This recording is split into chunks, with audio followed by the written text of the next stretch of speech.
There's a rule inside every palace in the world, written or not, that every guard learns on their first day. It is not posted on any wall. No senior officer reads it aloud. But every man who has ever stood at attention in a royal corridor understands it in his bones.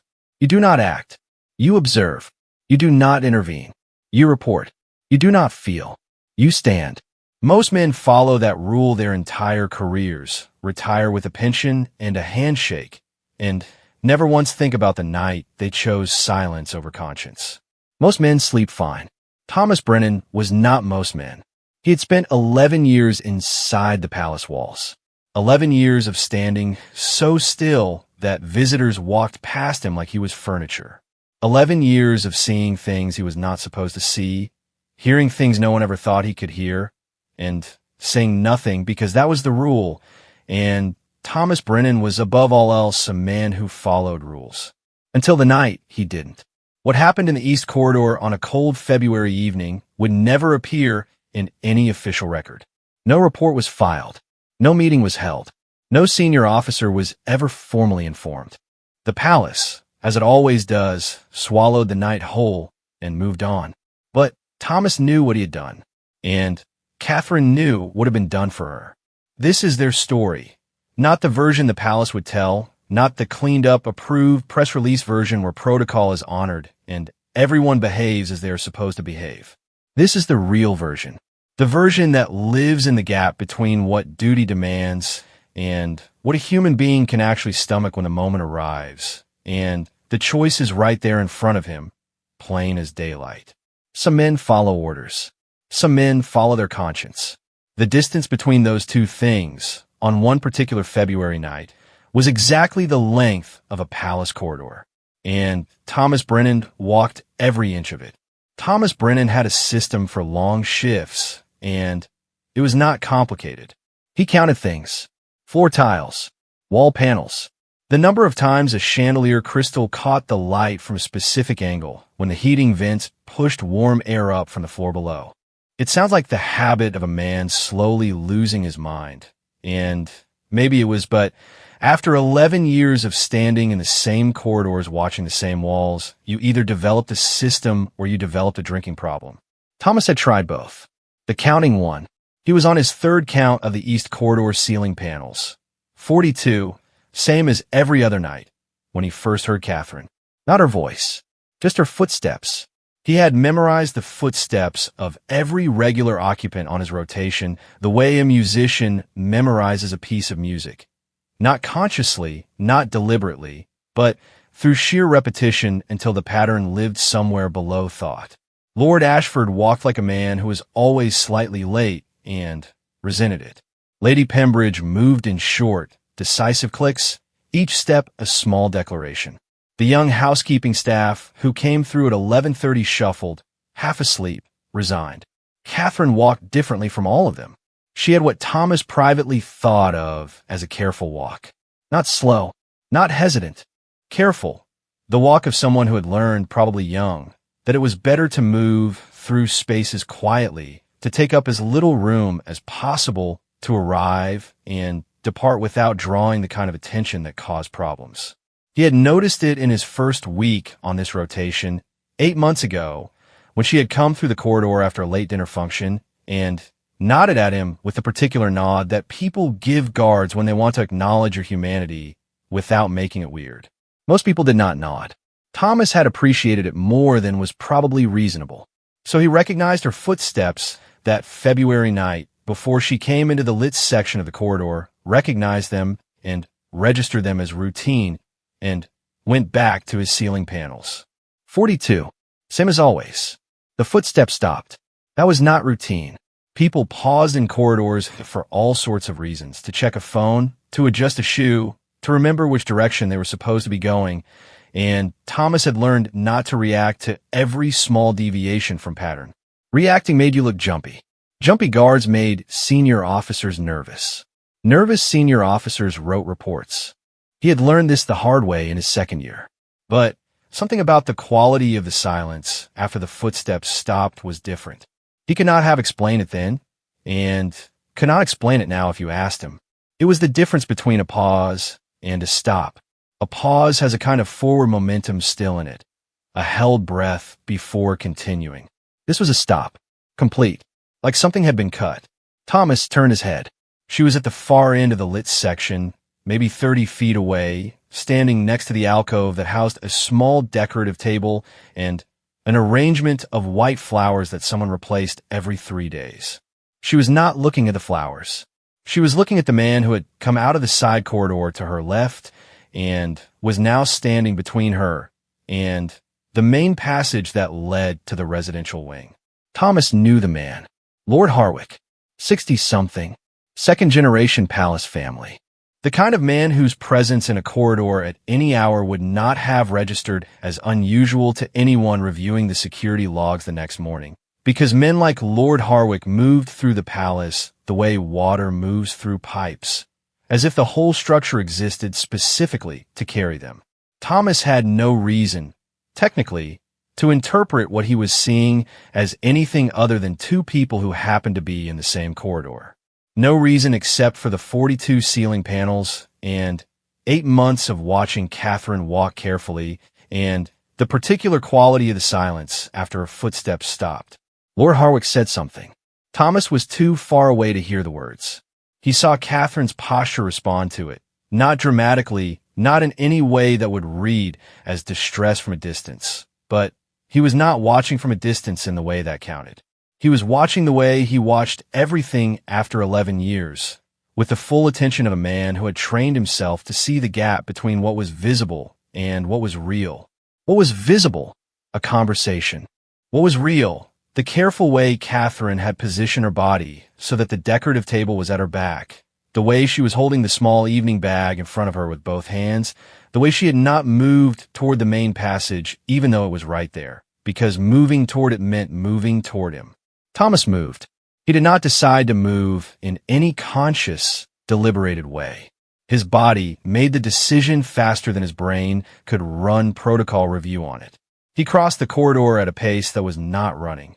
Running would have been a scene, and there was no scene yet, and Thomas understood instinctively that his job in the next 30 seconds was to prevent the scene, not to announce it, but was not the measured pace of a guard doing rounds either. It was something in between. Purposeful, headed somewhere specific. He aimed himself at the alcove table like he had always been planning to walk to the alcove table, like there was something there he needed to check, like the decorative flowers were his destination, and everything else was coincidence. Lady Catherine, he said, and his voice was completely steady, which surprised him. She looked at him. Something in her eyes shifted, a very small change, the kind of change that a person only makes when they are working hard to keep everything on their face arranged normally. Good evening. I'm sorry to interrupt, Thomas said. He did not look at Lord Harwick. He kept his eyes on Catherine in a way that was technically entirely appropriate. He was addressing her after all, but that also meant she had his full attention, and she knew she had his full attention, and he needed her to know that. Commander Reeves asked me to let you know that your car has been brought around to the main entrance. Whenever you're ready. There was no Commander Reeves. There was no car. Catherine blinked once. A single small blink. Then, of course. Thank you. I can walk you down if you'd like. The South Passage is a bit crowded tonight. He said it lightly, helpfully, the way a guard who is simply doing his job says a thing to a person he is simply doing his job for. She said, that would be lovely. Lord Harwick said nothing. Thomas finally let his eyes move to the man, briefly, neutrally, with the face of someone who has just noticed him there, and gave a small professional nod before turning to walk alongside Catherine toward the South Passage. They walked in silence for a moment. Then Catherine said, very quietly, there is no car. No, Thomas said. Another few steps. Or Commander Reeves. No. She did not say thank you again. She had already said it once. And they both understood that the second thank you lived in the silence between them and did not need to be spoken aloud to exist. Thomas walked her to the main residential corridor, stopped at the point where it would have been natural for him to stop, and said good night. She said good night. He walked back to his post. 42 ceiling panels. He counted them 3 more times before the end of his shift, slower than usual because his hand was shaking slightly, and counting helped. He had broken protocol, cleanly, completely, with full awareness. He had manufactured an excuse to intervene in a situation that was not, technically, a provable incident. If Lord Harwick filed a complaint, and men like Lord Harwick filed complaints the way other men breathed, naturally, reflexively, without real thought, Thomas would not have a solid defense. He had no evidence, no record, no report, just 8 months of knowing the sound of careful footsteps and the quality of a silence that meant stop. He thought about this on the drive home, thought about it again the next morning, ran it through every version of the scenario he could construct, looking for the version where he had read it wrong, where Lord Harwick had simply been making conversation, where Catherine's posture had been normal and his own instincts had fabricated a problem out of nothing. He could not find that version. He tried for 3 days. What he found instead, on the 4th day, was a small envelope left at the guard station addressed in careful handwriting to Officer T. Brennan. Inside was a single note card. No signature. Just 4 words written in blue ink, in the same careful hand as the address on the envelope. I see you too. Thomas read it twice. Put it in his jacket pocket. Went back to his post. 42 ceiling panels. He did not count them that night. He did not need to. The thing about the palace that civilians never understood, and Thomas had long since stopped trying to explain it, was that it was not one place. It was several places occupying the same physical space simultaneously, the way a single building can be a workplace to the people who maintain it, and a home to the people who live in it, and a symbol to the people who stand outside the gates and look up at it. None of these versions of the palace were wrong, exactly. They were just complete in themselves in a way that made the other versions invisible. Thomas lived in the working palace, the one built from shift schedules and rotation assignments, and the specific protocol governing how a guard acknowledges a superior officer in a public corridor versus a private one. The one where every action had a proper procedure, and every procedure had a written source, and the written sources were reviewed annually and updated and reviewed again. This palace ran on documentation. Everything that happened in it was, in theory, recordable. Everything that happened in it was, in theory, recorded. He had been trained in this. He had been good at this. He had made lieutenant in 6 years on the strength of his documentation alone. Clean reports, clear language, no gaps, no ambiguity. His senior officers trusted him with sensitive rotations because Thomas Brennan's records were always exactly what they were supposed to be and never more than they were supposed to be. He had never understood until the February night with the alcove and the careful footsteps that there was a second kind of documentation, the kind that did not go in any report, the kind that lived only in the memory of the person who had witnessed the thing and chosen to write nothing down. He was carrying that documentation now. It sat next to the note card in his jacket pocket, heavy in a way that had nothing to do with its physical weight, and he thought about it constantly in the days that followed as he tried to figure out what exactly he had decided and what, if anything, he was going to do about it. The answer arrived before he had finished forming the question. 3 days after the envelope, Catherine walked through the east corridor again at her usual hour. She did not slow down at his post. She did not look at him differently or signal him in any way. She walked with her careful walk and nodded with her acknowledging nod and kept moving. But as she passed, she said, without turning her head, without breaking stride, at a volume precisely calibrated to reach him and no one else, "He's been reassigned to the West Wing for the month." Thomas processed this. "Good to know," he said at the same volume to the middle distance. She was already around the corner. He stood there for a moment with the east corridor's ceiling panels and the information she had just given him, and he understood 2 things clearly. First, she had sources he didn't. Second, she was telling him because she wanted him to know he had time. Time before the next version of that night. Time before the next encounter in a corridor with a man whose presence would not register as unusual in any security log. She was not asking him for anything. She was giving him information the way you give a person a map when you know they're walking into terrain they don't fully understand yet. Thomas looked at the ceiling. 42 panels. He began to think about the West Wing rotation schedule and how long a month actually was, and what a man with clean documentation and a good reputation could reasonably request without raising questions. He was already planning. The rule he had followed for 11 years, you do not act, you observe, had not disappeared. He could still feel it, the way you can still feel the shape of something after it has been moved. It was real. It had structure. He respected it. But there was something else now, something that had arrived on the night he walked 30 feet across a corridor with his hand steady and his voice steady, and the knowledge that he was manufacturing an excuse to do the only thing that made sense to do. He did not have a name for it yet. He would eventually.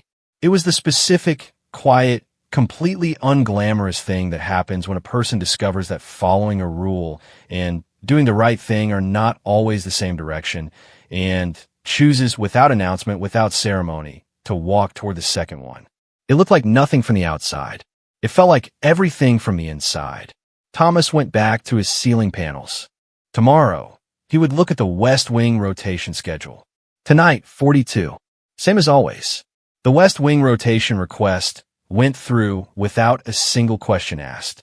This was both the best possible outcome and the thing that bothered Thomas most about it, because the ease of it meant he had been right to be concerned. When something slips through bureaucracy without friction, it usually means the bureaucracy has already made peace with the thing you're trying to prevent.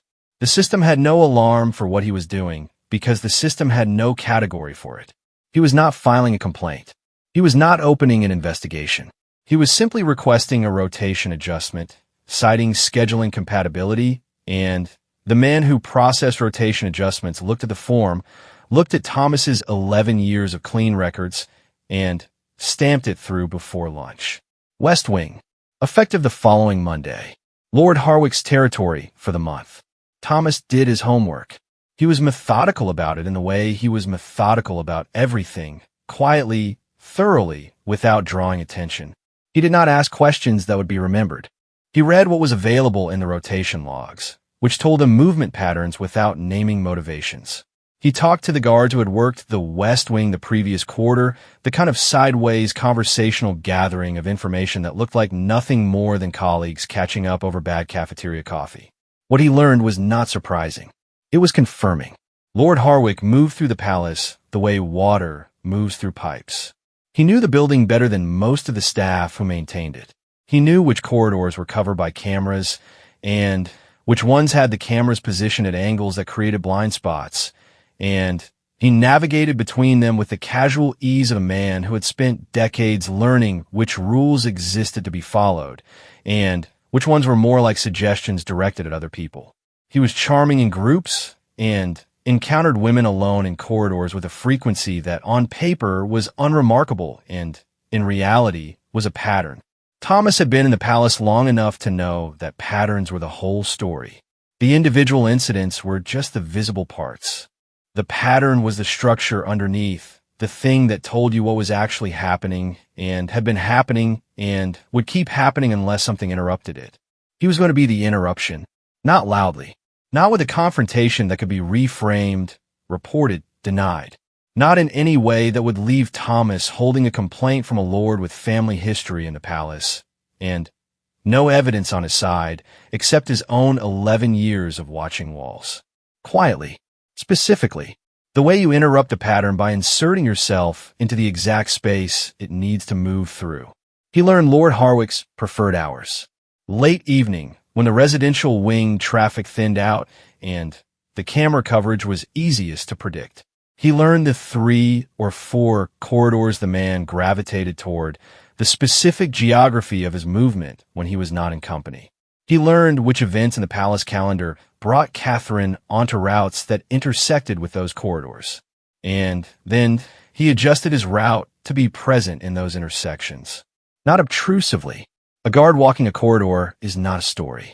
A guard present at a junction when a person passes through is not a story.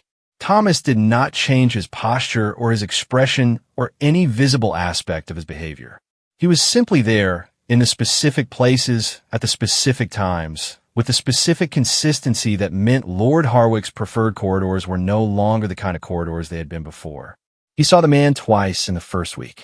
The first time, Lord Harwick came around the corner of the North Passage at 10:40 in the evening and found Thomas standing there running a scheduled check on the fire exit seal, and gave him the flat, assessing look that powerful men give to obstacles they have not yet decided how to categorize.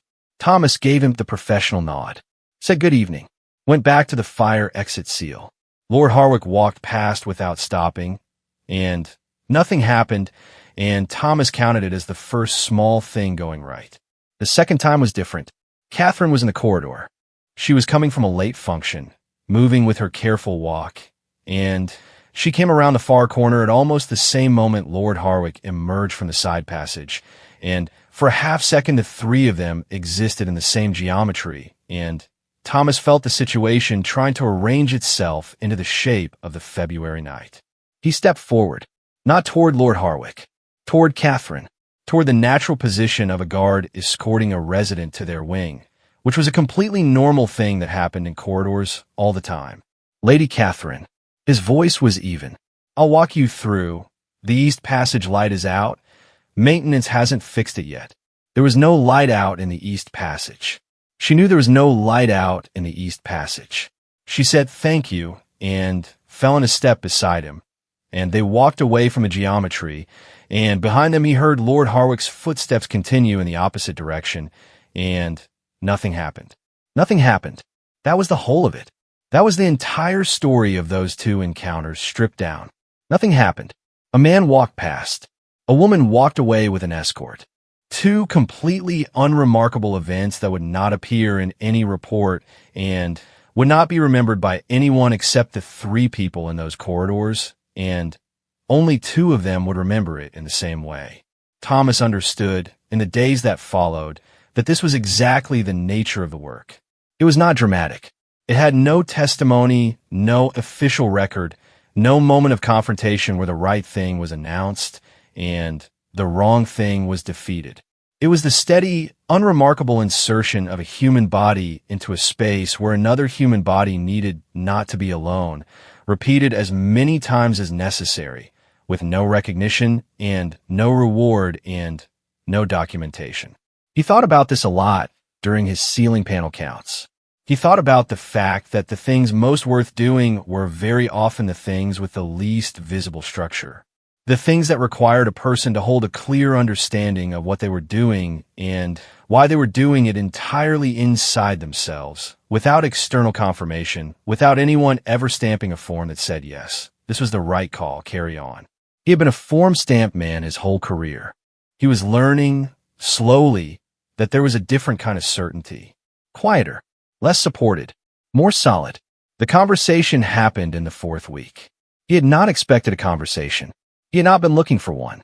He had been operating on the understanding that what existed between him and Catherine was a system of small acknowledgments and coded exchanges, the note card, the corridor information, the mutual absence of explanation, and that this system worked precisely because it did not require more than that.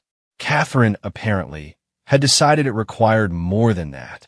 She came to his post at 10 in the morning on a Tuesday, which was not her usual time, carrying 2 cups of coffee and looking like a woman who had decided to do something and had made her peace with having decided it. She held out one of the cups. I don't actually know if you drink coffee, she said. Thomas looked at the cup. I drink it badly, he said. Too much sugar. I brought sugar. She produced 2 packets from her coat pocket. He took the cup. She stood next to his post, not in front of it, which would have been a presentation, a performance for anyone watching, but beside it, shoulder to shoulder with the wall, in the position of someone who is simply also standing in a corridor and not making a statement about it. They stood in silence for a moment. You've been on the West Wing rotation for almost a month, she said. Yes. Did you request it? Yes. Another pause. She drank her coffee. He drank his, which he had not put the sugar in yet, because he was not sure his hands were entirely steady, and he did not want her to see the packets rattling. Why? She said. He considered the question, considered the various ways to answer it that would be appropriate, deniable, professionally distanced. Consider the version where he said something about routine rotation requests and scheduling compatibility and let her fill in the rest herself. Because the February thing wasn't going to be the only February thing, he said. She did not react to this visibly. She was very good at not reacting to things visibly. He had noticed this before and admired it in the specific way that you admire a skill that you can see the cost of. No, she said. It wasn't. Has there been? He stopped. I'm sorry. You don't have to. 3 times, she said. Before February. Different corridors. Different hours. She took another sip of coffee. I learned which ones to avoid. He learned which ones I was avoiding. Thomas stood with this. He had known, in the abstract, that February had not been the beginning. Patterns did not start with the moment you happened to be present for them. But knowing it abstractly and hearing it spoken in a Tuesday morning corridor with bad coffee in his hand were different experiences, and he needed a moment to let the difference settle. I never filed anything, she said. It was not a question or an explanation, just a fact she was placing between them. I know, because she stopped, started again differently. You know how this works. The report becomes the event. The event becomes a process. The process has procedures and timelines and interviews, and at the end of the process, there's a decision, and the decision is made by people who are not in those corridors. She looked at the wall across from them, and the person who is in the corridor lives inside the process until the process finishes with her. Thomas said nothing. There was nothing to say to this that wouldn't be inadequate. You didn't make me a process, she said. You just walked me to a door. He had not thought about it in those terms. He had thought about protocol and risk and his 11 years of clean documentation and the ceiling panels and the specific quality of a silence that meant stop. He had not thought about it as walking someone to a door. It was the most accurate thing anyone had said to him in a long time. I'm going to keep doing it, he said. It came out more directly than he had intended, without the professional buffer, just a plain statement. She looked at him for the first time in the conversation with the full weight of her attention, the way she had looked at him in the February corridor when he had said there was a car that did not exist. Processing him, deciding what he was.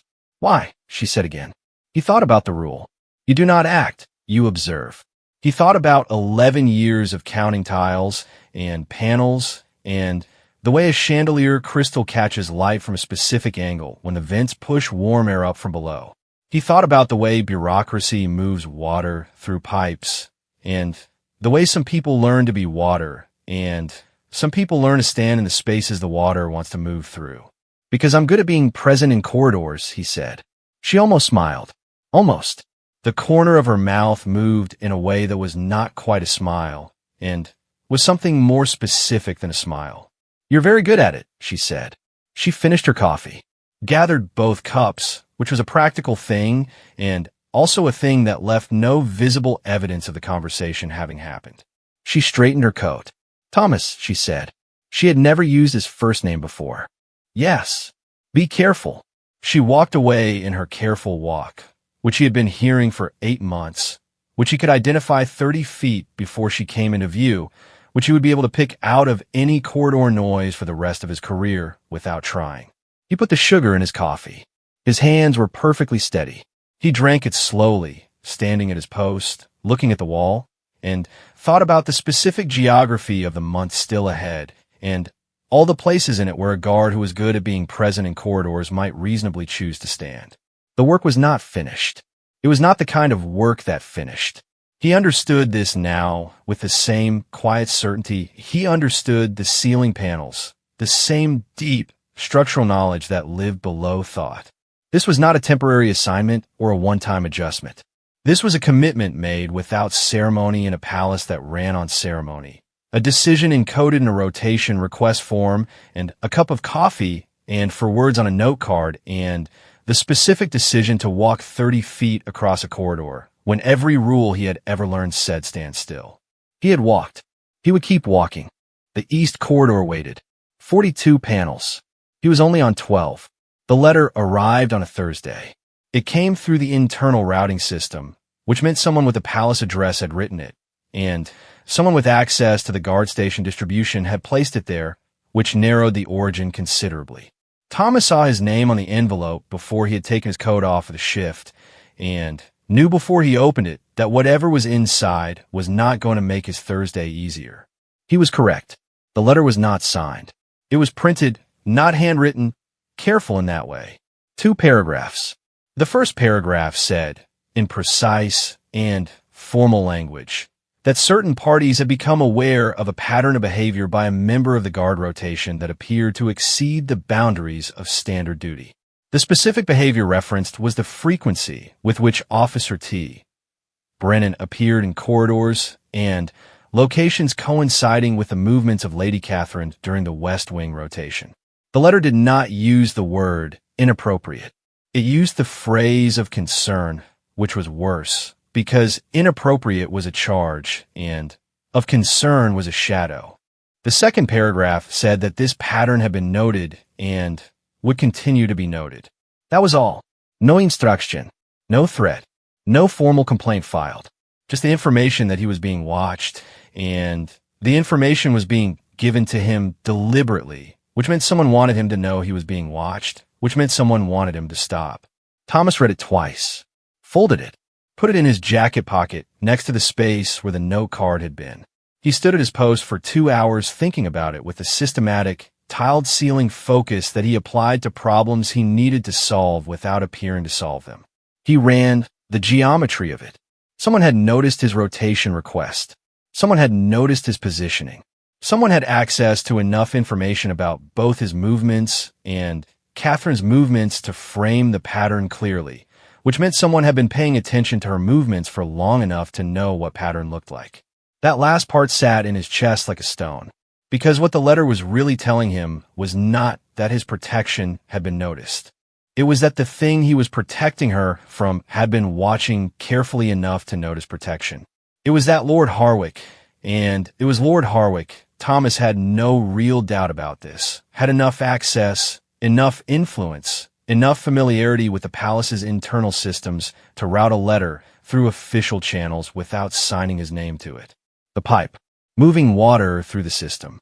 Naturally, without effort, Thomas thought about going to his commanding officer. He thought about it seriously for a long time, the way you think seriously about an option you already know you're not going to take. He mapped out the conversation. He had an unsigned letter and 8 months of observational certainty and a pattern he could describe, but could not prove, and Lord Harwick had a family name that had been in the palace for 2 generations, and no formal complaint against him from anyone. Thomas's commanding officer was a good man, and also a man who had spent 30 years inside the palace's documentation system, and who understood, with the deep structural knowledge of long experience, that the things you could not document were the things you could not act on. He would listen carefully. He would take the unsigned letter. He would say the right things. And then he would file in the category of things that were concerning but not actionable. And Thomas would be quietly moved back to a rotation where his positioning could not be characterized as a pattern, and nothing would change except that the space he had been occupying would be empty again. He did not go to his commanding officer. He did something else. He went to find Margaret. Margaret Shun had been in the palace longer than Thomas had been alive. She had started as a junior administrative clerk at 23 and had ascended through 34 years of careful, methodical competence to a position that did not have an impressive title, but had something more useful than an impressive title, which was the knowledge of where everything was. Every file, every record, every log that had ever been created in the palace's documentation system. Margaret knew the filing architecture the way Thomas knew ceiling panels. Not because she had memorized it deliberately, but because she had lived inside it long enough that it had become part of her. She was also the person who had processed his West Wing rotation request.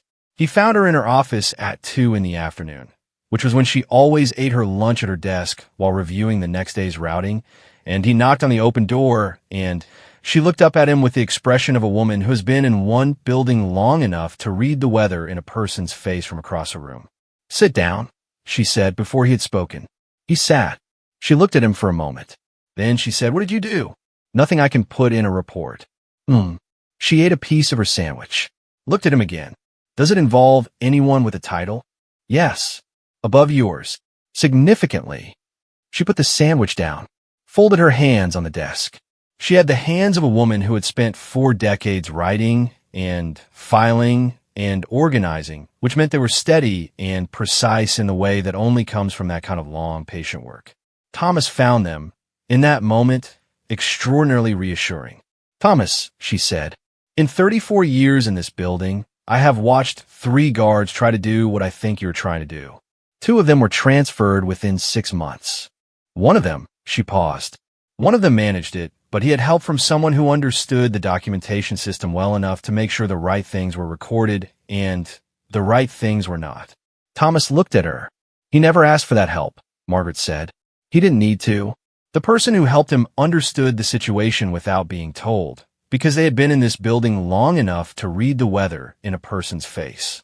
A long pause. "I received a rotation request from you last month," she said.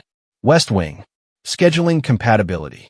She looked at him with the level, clear gaze of a woman who had spent 34 years knowing more than she was supposed to know and choosing very carefully what to do with it. "I also receive the internal routing logs. I note, from my own records, certain patterns in those logs that my position requires me to understand." Thomas felt the stone in his chest shift slightly. "You didn't ask me for anything," he said. "No," she said. "I didn't need to." She picked up her sandwich again. "You have good instincts, Thomas. You have always had good instincts. The difficulty is that good instincts alone are not sufficient inside a documentation system. I know, you need the right things written down." She looked at the window, and the right things not written down. She did not say anything else about it. She finished her lunch and turned back to the next day's routing, and Thomas sat with her for a moment longer in the quiet of a room that smelled like paper and the specific kind of order that comes from a lifetime of organizing things. And then he said, "Thank you." And she said, "Don't thank me for eating my lunch," and he left. He understood what she was offering. He also understood that she was taking on real risk to offer it, and that she was doing it without being asked, and that this was its own version of the thing he had been doing since February. The quiet, undramatic insertion of a person into a space where the right thing needed support to survive. The palace ran on documentation. Some people understood how to use documentation to erase things. Margaret understood how to use it to protect them. The second letter did not come. Lord Harwick's name appeared on a foreign delegation schedule 3 weeks later. An extended assignment. For months, nothing unusual for someone of his position, arranged through entirely normal channels with nothing in the paperwork to suggest anything other than routine diplomatic rotation. Thomas read the schedule update during his morning briefing and felt nothing dramatic. No relief that would look like relief from the outside. Just the quiet settling of a thing that had been held tensed for a long time and could now be held differently. He did not know what Margaret had done, specifically. He did not ask. He knew it had involved the documentation system and the routing logs and 34 years of understanding which levers, when moved very slightly and at exactly the right moment, produced changes that looked entirely like the system functioning as designed.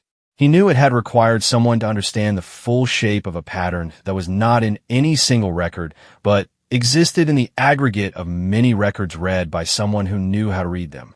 He knew it was the most skilled thing he had ever witnessed another person do, and he would never be able to describe it to anyone. He thought about what Catherine had said on the Tuesday morning with the coffee. "You didn't make me a process. You just walked me to a door." He thought about Margaret eating her sandwich and saying, "Don't thank me."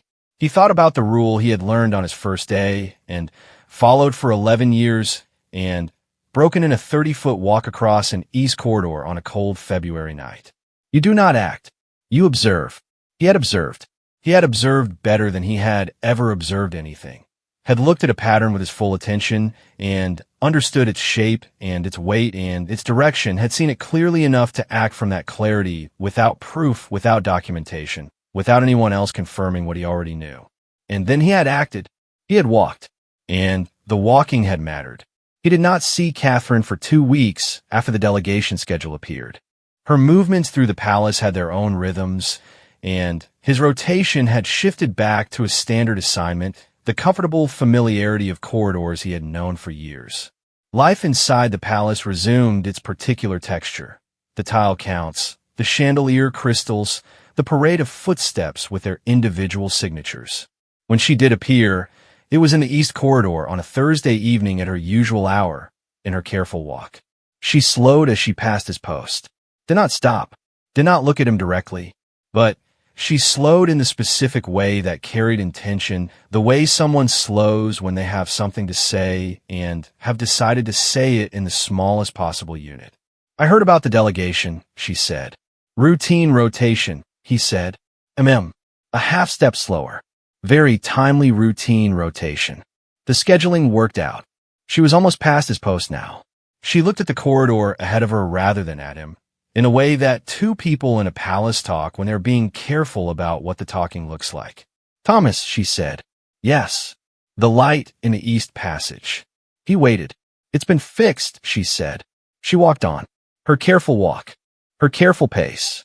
The walk of someone who had learned young to take up as little room as possible to arrive and depart without the kind of attention that caused problems. But there was something different in it. He noticed it the way he noticed all the things about this corridor, not consciously, not with effort, but with the full and patient attention of a man who had spent years learning to see the gap between what was visible and what was real. She was not smaller in it. The careful walk was the same. The pace was the same, but she was not compressed inside it the way she had been. She was not braced. He watched her go around the corner. He looked at the ceiling. 42 panels. He had counted them 10,000 times, give or take, over 11 years. He knew their exact position, their exact size, the specific way the grout lines ran between them, the particular panel near the third light fitting that had a hairline crack that maintenance had patched twice, and which was currently, as of his last check, holding. He counted them once more. 42. Same as always. He thought about the rule. You do not act, you observe. He thought about the two versions of it. The version that meant standing still while the system moved water where it wanted to move, and the version he had been living since February, the version where observation was not passive but was the deepest possible form of attention, the thing that told you not just what was visible, but what was real, and then trusted that clarity enough to move from it. He thought about what it cost to move from that clarity inside a system designed to keep you still. He thought about the unsigned letter and the stone in his chest and Margaret's steady hands and a note card with 4 words in careful blue ink. I see you too. Asterisk, he had spent 11 years being invisible in this building, had cultivated the invisibility deliberately, had made it a skill, had been proud of it in the specific, quiet way that careful people are proud of things they cannot announce. He had thought of it as the job, the whole job. You are not seen. You see. He understood now that it was not the whole job. The whole job was to see, really see, with your full attention, with the kind of certainty that lived below proof, and then to act on what you saw in the smallest possible unit without drama, without documentation, without anyone ever thanking you in a way that could be heard. To walk someone to a door, to stand in a corridor, to request a rotation adjustment on a Thursday afternoon for scheduling compatibility reasons, to eat your lunch at your desk, and not say you need to be thanked. These are not heroic acts. They had no ceremony. They would not appear in any record. They were the only acts that had actually mattered. Thomas stood at his post in the east corridor with 42 ceiling panels, and the quiet building breathing around him, and this specific piece of a man who has looked at the gap between what duty demands and what a human being can actually stomach, and who has walked toward the second thing, and who does not regret it. The shift had 4 hours left. He began to count the panels again, not because he needed to, because it was this corridor, these panels, this particular patch of the palace where a guard who was good at being present stood and watched and understood and, when the moment required it, walked. He had been here 11 years. He would be here tomorrow. 42. Same as always. And exactly right.